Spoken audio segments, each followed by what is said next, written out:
Mga kapanalig, sa konteksto po rin ng ating pinag-uusapan kanina, binabalikan natin yung mga pangyayari ng EDSA Revolution at lahat ngayon ay nangyari dahil sa pagdarasal. No?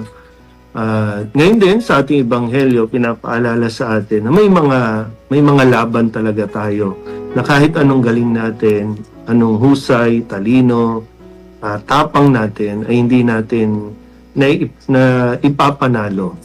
At may mga bagay talaga na nadadaan sa panalangin.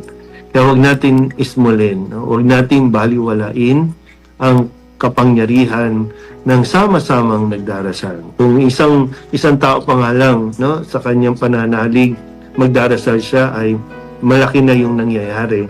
What more kung buong bansa natin ay magsasama-samang magdarasal, hindi malayo na mapaalis natin ang mga masasamang espiritu, no, na talagang nag-iimpluwensya sa mga leader natin sa gobyerno, no, sa paligid natin, maging sa simbahan siguro, no, na wag nating kakaligtaan at wag nating babaliwalain ang kapangyarihan ng panalangin. Amen.